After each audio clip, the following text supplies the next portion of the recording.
Hello everyone, कैसे हैं आप सब। एक बार पुनः सी कोचिंग क्लासेस पर स्वागत है। उम्मीद करता हूं आप सब अच्छे होंगे, मस्त होंगे, बेहतर होंगे, आपकी पढ़ाई बेहतर चल रही होगी। क्लास 11th केमिस्ट्री में आपका चैप्टर 2 चल रहा है, जिसमें आज का टॉपिक है बच्चों रेडियो सक्रियता के बारे में बात करेंगे।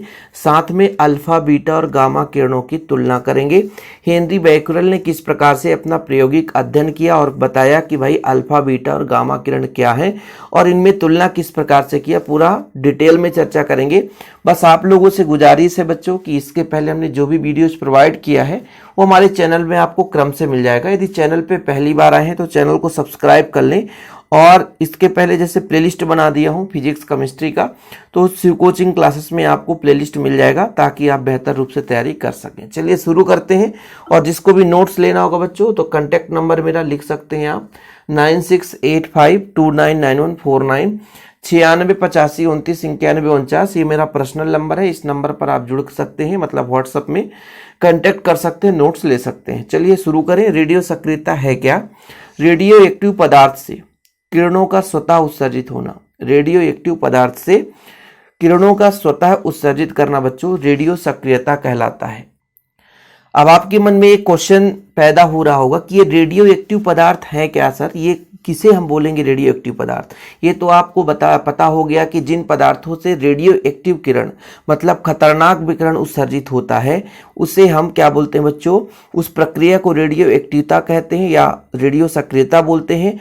और वो पदार्थ को हम रेडियो सक्रिय पदार्थ कहते हैं या रेडियो एक्टिव पदार्थ कहते हैं। तो वो पदार्थ है क्या, इसके बारे में एक क्वेश्चन आपके मन में पैदा हो रहा होगा। भाई रेडियो सक्रियता तो क्लियर है कि रेडियो सक्रिय पदार्थ से विकिरण का स्वतः उत्सर्जित होना रेडियो सक्रियता कहलाता है। और जिस पदार्थ से निकलता है ये किरण वो रेडियो सक्रिय पदार्थ, ये रेडियो एक्टिव पदार्थ कहलाएगा। लेकिन ये जो क्वेश्चन मन में आया होगा कि है क्या आखिर, तो भाई एग्जाम्पल के रूप में जैसे आप यूरेनियम सुने होंगे, कोबाल्ट्स भी आपका, थोरियम है, पोलोनियम है, ये सभी के सभी रेडियो एक्टिव पदार्थ हैं। अब उन्हें रेडियो एक्टिव पदार्थ क्यों कहा गया? क्योंकि यहाँ से स्वतः किरणें उत्सर्जित होती हैं बच्चों, खतरनाक किरणें स्वतः उत्सर्जित होती हैं, जैसे अल्फा, बीटा, गामा किरणें। अब इनका प्रायोगिक पुष्टि कैसे हुई? तो सन 1896 की बात है। हेनरी बैक्यूरेल साहब यूरेनियम के लवण पोटेशियम यूरेनियम सल्फेट पर कार्य कर रहे थे, है ना। तब उन्होंने देखा कि इससे उच्च सक्रिय विकिरण उत्सर्जित होते हैं। मतलब ऐसे कुछ विकिरण या ऐसे कुछ कण के रूप में तरंगे निकल रही हैं जो ज़्यादा एक्टिव है, जो ज़्यादा सक्रियता है, जो ठोस पदार्थों को पार कर जाता है, गैसों को आयनित कर देता है। तो इसके पुष्टि के लिए उन्होंने क्या किया कि जैसे एक पदार्थ लिया, लेड ब्लॉक जिसे बोलते हैं, ये पूरा का पूरा कांच का, शीशे का एक ब्लॉक लिया और लेड ब्लॉक में उन्होंने रेडियो एक्टिव पदार्थ को रख दिया। लेड ब्लॉक का मतलब होता है कांच का एक छोटा सा, यहाँ पर आप देखिए ये पूरा है बच्चों लेड ब्लॉक है। उन्होंने एक लेड ब्लॉक लिया और उसमें क्या किया बच्चों? रेडियो एक्टिव पदार्थ को रख दिया। लेड ब्लॉक के ऊपर विद्युत सेल लगा दी। विद्युत सेल मतलब एक पर धन और एक पर ऋण, है ना। एक पर धन चार्ज होगा, एक पर ऋण चार्ज होगा, ये चीज तो होता है। अब आपको लगेगा कि सर ये धन और ऋण क्या है भाई, तो ये सारी प्रोसेस आप लोग सेल के बारे में जब पढ़ोगे तो डिटेल्स में समझ में आएगा। इतना अभी फिलहाल समझो कि किसी भी सेल में 2 इलेक्ट्रोड होते हैं, एक धनात्मक होता है, एक ऋणात्मक होता है। तो धनात्मक पे बच्चों धन का मतलब है यहाँ पे इलेक्ट्रॉन की कमी है और ऋणात्मक का मतलब है यहाँ पे इलेक्ट्रॉन की अधिकता है। तो हमेशा इलेक्ट्रॉन ऋण से धन की ओर चलता है और धारा धन से ऋण की ओर चलता है, इतना आप समझो।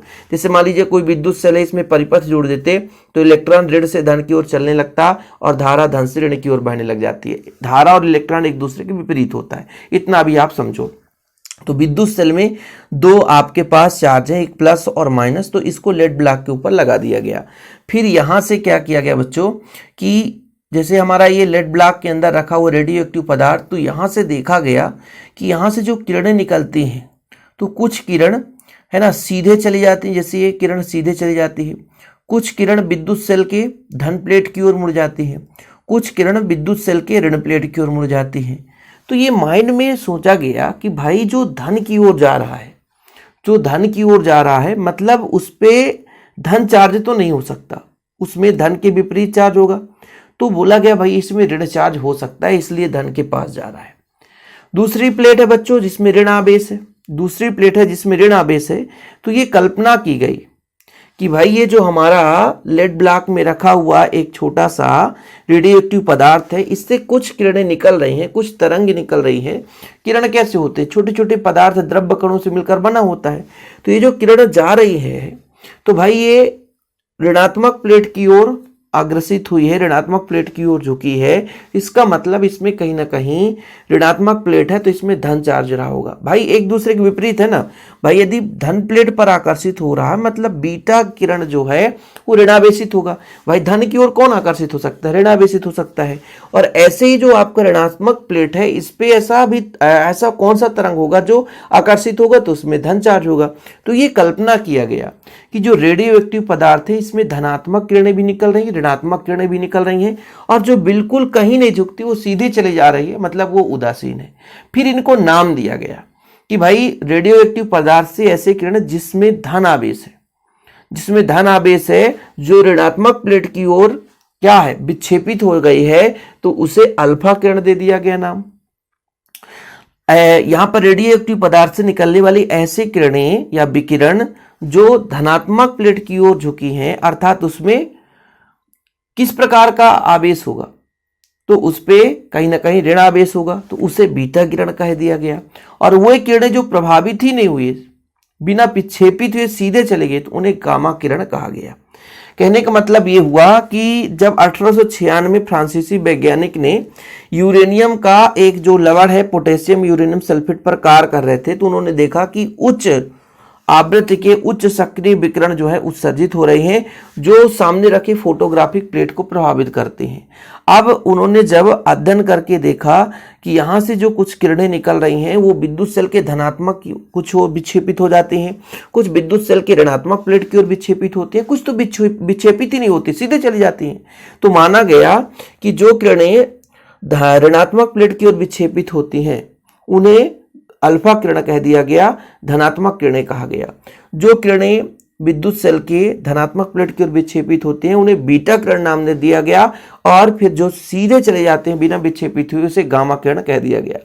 अब आपको लगेगा सर अल्फा बीटा गामा ही क्यों बोला गया? भाई देखो, आप जब पैदा हुए तो आपका कोई नाम नहीं था, तो आपका नाम रख दिया गया। जो भी नाम हो, सोनू, मोनू, तोलू, डब्बू, कुछ भी नाम हो सकता है ना।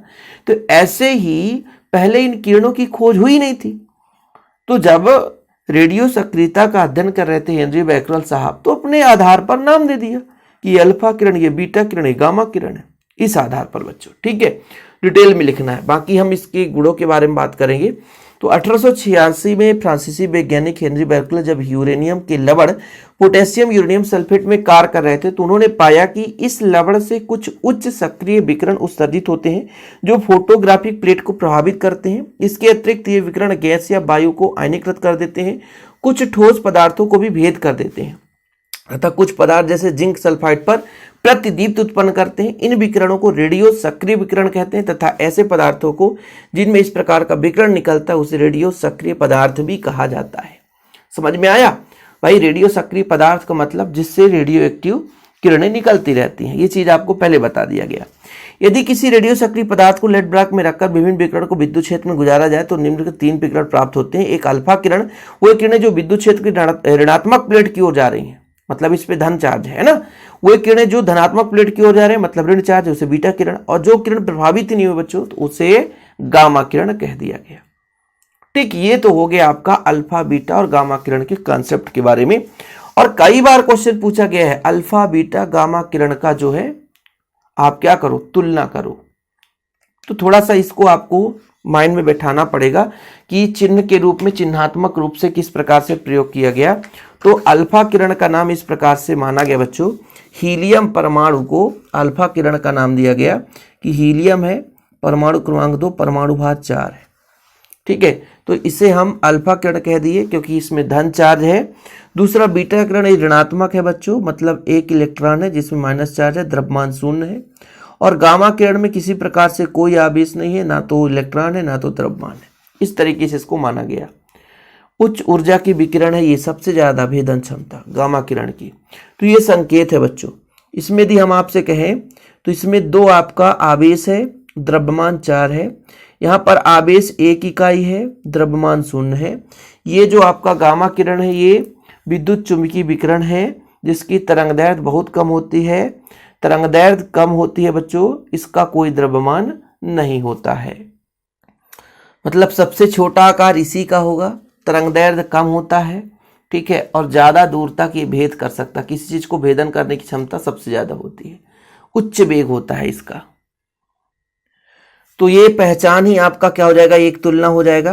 पहला हमने इसमें लिखा, देखिए कि इनके कणों में 2 इकाई धनात्मक, ये 2 इकाई धनात्मक है और द्रव्यमान 4 इकाई है। इसमें 1 इकाई आवेश है, इसमें 0 द्रव्यमान है ना। और भाई गामा किरण में लिखोगे कि ये विद्युत चुंबकीय विकिरण है जिनकी तरंगदैर्घ्य बहुत कम होती है, इनका कोई द्रव्यमान नहीं होता है। प्रतीक में आपने समझ लिया बच्चों। पहचान कैसे किया जाता है, हीलियम नाभिक से अल्फा किरण को, इलेक्ट्रॉन यदि है तो उसे बीटा किरण से, और उच्च ऊर्जा का विकिरण है तो उसे गामा किरण के नाम से पहचाना जाता है। वेग की यदि बात करें बच्चों तो सबसे ज्यादा वेग किसका होगा, बताओ जरा। प्रकाश के वेग का लगभग 1/10 गुना, मतलब थोड़ा सा कम होता है। और इन दोनों का, बीटा और गामा किरण का जो वेग होता है लगभग प्रकाश के वेग के बराबर होता है। हमने कहा आयनीकरण क्षमता, आयनीकरण क्षमता कौन, जिसके कणों का आकार थोड़ा सा बड़ा होगा ज्यादा आयनित करेगा। तो जो आपका अल्फा किरण है बच्चों, अल्फा किरण है, इसकी आयनीकरण क्षमता थोड़ी सी ज्यादा होती है, मतलब बीटा से 10 गुना, बीटा से 10 गुना, ठीक है। और आपका जो बीटा किरण है यदि 10 गुना नहीं 100 गुना यार, 100 गुना, मतलब यदि अल्फा किरण की आयनीकरण क्षमता, आयनीकरण मतलब सामने पास स्थित रखे गैस के कणों को आयनित कर देना, यदि ऋणात्मक है तो उसको ऋणावेशित कर देना। तो अल्फा किरणों की जो आयनीकरण क्षमता है 100 गुना होता है, और बच्चों बीटा किरण का 100 गुना है तो 1/100 भाग हो जाएगा, और इसका बहुत कम होता है। भेदन क्षमता, बड़े आकार के कारण, द्रव्यमान के कारण न्यूनतम भेदन क्षमता होती है, भेद कम कर पाता है।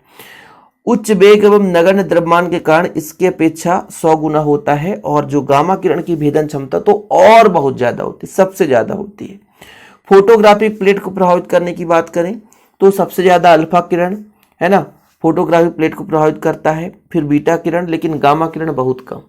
यानी वैसे सबसे ज्यादा वैसे बीटा किरण की बात की जा रही है, लेकिन ये अल्फा और बीटा दोनों प्रभावित करते हैं, लेकिन जो गामा किरण है बहुत ही कम होता है बच्चों।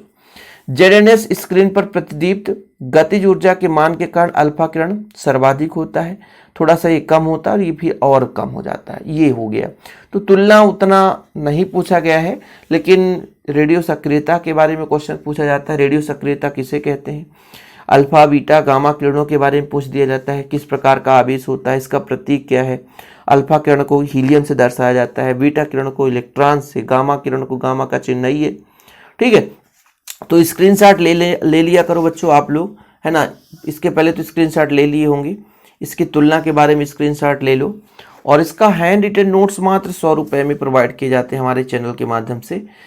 और बाकी पर्सनल नंबर आपको शेयर करता हूँ 9685299149, 9685299149। इस नंबर पर आप कांटेक्ट करके नोट्स ले सकते हैं और प्रॉपर रूप से तैयारी कर सकते हैं। फिलहाल अभी के लिए इतना ही। जय हिंद, वंदे मातरम।